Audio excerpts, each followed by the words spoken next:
changed policy to require administrators to contact parents before speaking with students about matters that the students might be witnesses to. And so while we have reasonable legal protections and administrative due process when a student is a suspect of some kind of misbehavior in a school setting, we applied the same standard that we use for suspects to witnesses. And what we have learned by implementing that policy faithfully is that by requiring parental notification prior to speaking with a witness, prior to interviewing a witness, we have inhibited our ability to identify potential safety or violence threats and to disrupt those before they happen. And so we unbalanced the interests of students a little bit with that policy. So what we are asking to do is to restore balance by permitting administrators to speak with witnesses and notify parents, but we're not making parental notification a prerequisite to interviewing a witness. That's the substantive difference, and it affects primarily administrative interviews with witnesses. But there are circumstances where there might be something that is a legitimate emergency where a school resource officer might also interview a witness. We're primarily talking about difference with witnesses.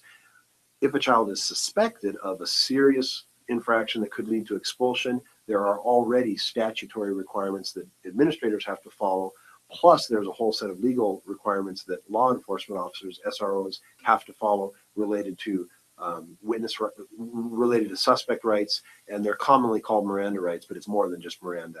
And those require parental involvement, and they require parental signatures on waivers. So those suspects are still well protected, but this allows us to be more efficient about interviewing and disrupting or preventing possible unsafe situations.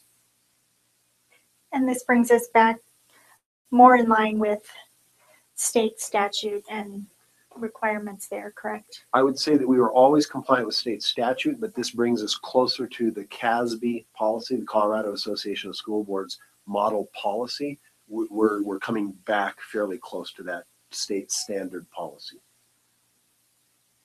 And so this will not go into effect until after we vote on it at our May meeting.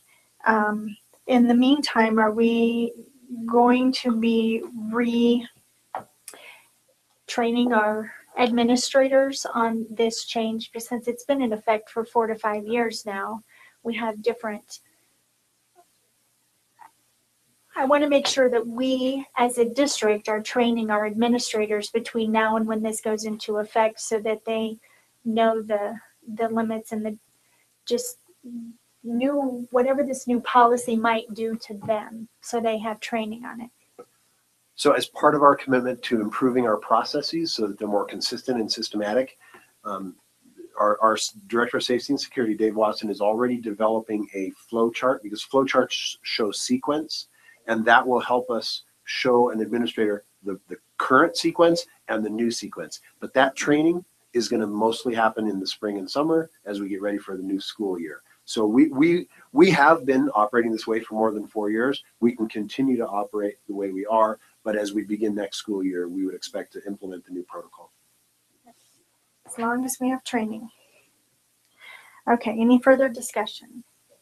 Then we will move that as an action item at our May meeting. And we're on to 9.0, adjournment. A motion, please. I move to adjourn. Second. It's been moved and seconded. Any discussion? Hearing none, a vote, please. Butcher, Aye. Harold, Aye. Irons, Livia Wright, Aye. Moore. Aye. We are adjourned at 7:15 from our special meeting, and we will take about 5 minutes, and then we will come back and start our work session.